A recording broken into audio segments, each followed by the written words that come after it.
Welcome back. Football Friday night here on WJBF. Colin, it was muddy everywhere, but teams that are run-heavy were foaming at the mouth. Yeah, Brendan, ground and pound offense is not scared to get some mud on the jerseys and let the big guys up front pave the way to the end zone. All right, well, one of the most impressive ground attacks we've seen so far has come from the Aquinas Fighting Irish, averaging 60 points per game, led by Darius Stone. Just picked up a couple offers this week, I believe. Congrats to him. The Irish won 52-33 over Harlem on Game Day Live Week 1. Shutout Cross Creek 68-0. Most points scored.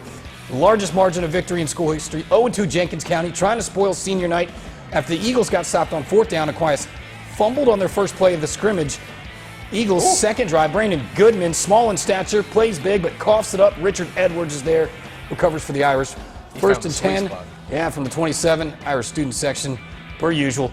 Joseph Welsh, he was the one who fumbled that first possession. Well, it gets back to his usual ways.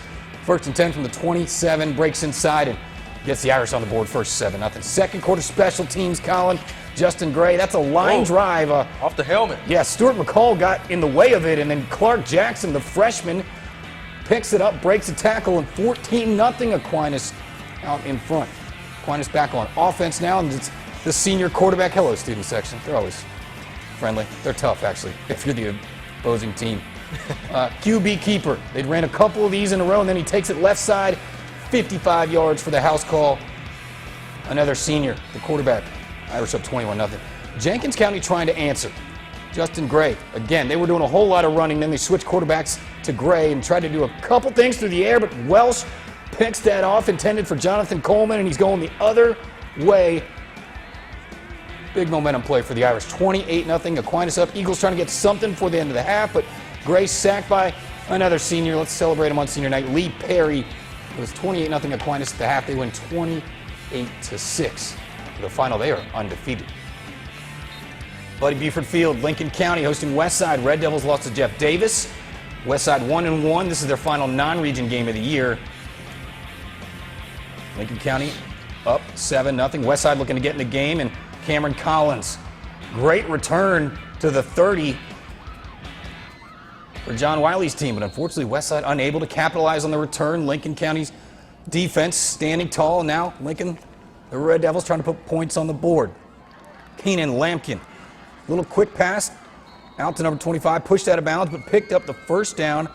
But after that, it's Westside's defense putting an end to the drive, keeps it 7-0. Fourth quarter, Westside needs to do something on this drive to stay in it, and Xavier Green finds a hole, runs down the field, takes it all the way for the tutty, but game-deciding play here. They got to tie it.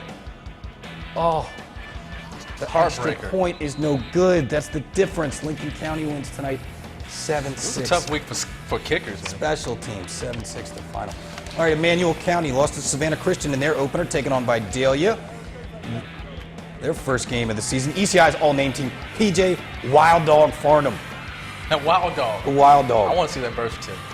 Some nifty moves there to pick up some yards. No score, though. Bryce Davis for Vidalia seems to be enjoying the new spread offense they're running. Hits his receiver here for a first down. And as I mentioned, not a barn burner by any means. We head to the second, still scoreless until Chase Whitehead connects with Chris Jackson for the touchdown. ECI would double its lead later in the game. And a hold off Vidalia's comeback attempt to earn the 14-8 win. I think this is the touchdown here for the Bulldogs. Yeah, that's the the great catch, excuse me. All right, so Washington Wills brought in a great football mind in Sid Fritz over the summer, but they haven't touched the playing field due to COVID. Finally, with the first test night with Cross Creek, so the Razorbacks have only given up 126 points and hadn't scored one yet this season. Hopefully they got one tonight. Tigers looking early. Dallin Cobb with a long pass down the field. This one, Jamarcus Tyson Chicken, that is, all the way by himself to the touchdown. First score of the game. Let's see if Cross Creek can do the same.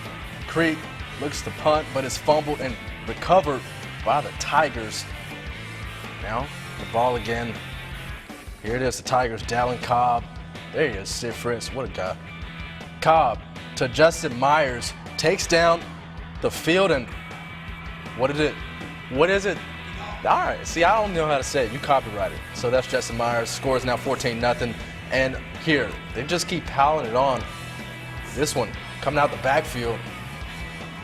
to the outside. He gets the first down before getting punched outside. And they love it in the stands. Tigers looking to score again. Hands the ball off to Justin Myers again, who finds a whole running game into the end zone for another touchdown for the Tigers. This one was the ball game. 50 goose egg was the final. Now picking up from Pride Valley, Augusta Christian leading Heathwood 35-3 in the third. Zachary Blackwell not having any trouble moving the ball for the Lions. Picking up 6 right here on the carry. Then when it works, you give it back to him, but this time he coughs it up. Just short of the first down, he gets the ball back. Layden Hill clears it for the 3 right there. That makes the lead 38-3. Next Lions possession, Jeb Bradford scanning the field, but the ball slips out. It was slick out there. Heathwood takes over. Still with some fight. Heathwood's Wardarius Porter gets to the outside. Has to be brought down by a pack of Lions. And that sets up this. Alex Lewis, Josh Garrett, end zone. First tutty of the game for Heathwood. They will miss the extra point. Augusta Christian goes on to win 45-16. Now Warlaw started the season with a win. Then they went 0-2 back home tonight facing King Academy. Homecoming night here. Warlaw. They get it going.